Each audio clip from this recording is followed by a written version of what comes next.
Right, it's going to be a bit messy, this, because I've got a wiggly dog here and I need to refer to a book whilst discussing this.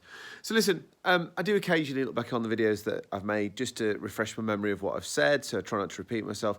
I fail on an epic measure, but that's okay. I'm not entirely sure if I've given you my preconceptions of this story. I flipping hate this story. I've always hated this story. I may have seen this story once or twice before. If I've seen it twice before, then God knows why I've done that. And I've always referred to this story as cynical, right? Now, I don't know if I've picked that up from a bit of criticism or something like that. And even though I'm a fairly well-read individual, I have a propensity to use words without thinking about it. So what I've done, I've got here the Oxford English Dictionary. It's an old one, but I don't think the word will have changed its definition too much. Cynical, definition 2. Concerned only with one's own interests and disregarding accepted standards to achieve them. Right, okay. Let's work on that for a minute. On my mind recently, this seems to be happening more and more actually, where thoughts at different times collide. I've been re-listening to the only group in the world, The Fall, of late. And The Fall have a song called The Classical. Now, I'm not going to repeat what Marky Smith shouts at the start of The Classical. Suffice to say, it is an egregious use of the N-word. A word which, given, as you see, my skin colour, I have no business dealing myself with. Likewise, another of my favourite musical artists, Elvis Costello, uses the N-word in perhaps his most popular well-known song, which is Oliver's Army. And these days, that's just, you couldn't do that. It's unacceptable. But both The Classical and Oliver's Army are, in my opinion, absolutely class pieces of music. Now, what is it? And I'm a sensitive so-and-so. I'm a hippie, Guardian reading woke, rascal. And I will not... I haven't got time for misuse of other people's words, right? Why is that okay? Well, it's not okay now, but these songs exist. Why am I okay with them? Well, I'll tell you for why, because these are artists. These are artists who use those words thoughtfully. Mark E. Smith, although it doesn't sound like it, and if you're not used to him, you will think he's just throwing these words around. He's not. He's doing something. Can't honestly say I understand what he's doing half the time, but I love it. Elvis Costello, I do understand a little better, and they're justified. This programme that we have just watched egregiously uses the word Holocaust once and the term final solution twice during this story, okay? We also get a reference to the First World War with the war to end all wars.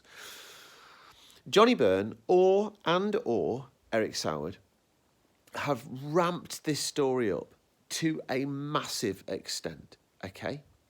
Now, theoretically, Doctor Who could just about get away with that sort of language. Theoretically.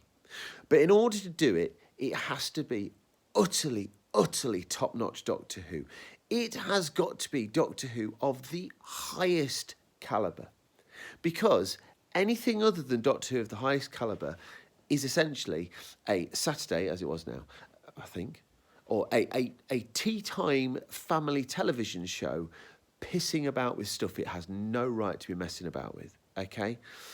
And in this instance, it's even worse than that. It is appalling television, okay? Also, can I just say, sorry to interrupt. No, go for it, Libs. If you're going to do a Nazi sort of genocide-y, Holocaust-y, blah-de-blah... Yeah. And I mean that in the most respectful blah-de-blah way. Yeah, of course. It's Daleks. Yeah. Like they are made for this. Silurians have no right. Supposed to be peaceful. They have no right messing about here. Oh no! Sorry, the makers of this program have no right affiliating Silurians with this sort of language because. Well, as a Silurian, I would sue. Yeah, absolutely. Because what we're talking about here, we've got one of the most nuanced alien races that have ever existed in Doctor Who up until this point. The only other one I can think that even comes close is the Draconians. And the show's never known what to do with the Draconians since, hence why they've never come back, which is a great shame. But what you could do here is absolutely fantastic. There are just split seconds where you can see the story that this could be. There's a moment, I can't remember the specific moment, where Davison, you just get a sense of Davison's performance just nudges towards where it has to be, okay?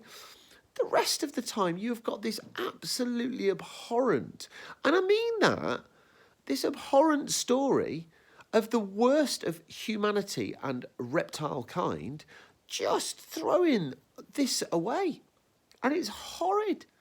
Now, it's almost offensive to pick apart me being offensive here, to dwell on picking apart the technical flaws in this story, the weird directorial moments. Like, we've just had a chair to pull open this thing, and then almost for a gag, we get rid of the chair and have Turlo. What is that? Turlo sat on the chair whilst they all get Oh loaded my to get in God. the ventilation shaft. What? I love the potential dynamic here amongst the TARDIS crew. We've still got this tension between Tegan and Turlo. Turlo the pragmatist, Tegan the idealist. That is worth exploring. But in the middle of episode 4, for crying out loud, they start trying to play around with that idea. It's too late for that now in this story, and just Don't stress yourself out, darling. You'll give yourself a hemorrhage. The problem is, Hernia. I- I'm a doctor. I go back to my definition of cynical. You cannot be messing about with stuff like this, and they are messing about with it. And there's very few writers who could have pulled it off. I'm talking your top-notch Doctor Who writers. I'm talking your Robert Holmes. I'm talking your Davis. I'm talking your Moffat. I'm not entirely sure who else, even Whittaker, who could have gone close to doing this in the way that they've set up this story. And David Whittaker, early, script editor. And it just offends me. And it offends me as a Doctor Who fan. And honestly, oh my gosh, it offends me as a human being. You cannot mess about with images like this, with language like this, with a story that dreams of being called subpar. Oh, dear. That's all gone very heavy. So do you want to have a light fact to lighten the mood? Have you got a light fact? I have, yeah. In the 18th century, Yeah. there was a thoroughbred racehorse who won over 30 races and defeated some of the greatest racehorses of the time. He was very, very famous, and his name was Pot-oo, but it was actually pronounced Potato. Potato. How good is that? That's what we needed. That is what we needed. Because now we can move on from this moment, having completely been befuddled and yet delighted by that fact, and actually move on to some decent quality Doctor Who. Genuinely, this story has held us up, hasn't it? Yeah. This story has really held us up. And it's made me feel grumpy about the Whoathon. Yeah. It's become the Whoathon. What more needs to be said? I can't even remember what the next story is, but I can tell you one thing for absolute definite. It's better than this turgid pile of offensiveness. Goodbye.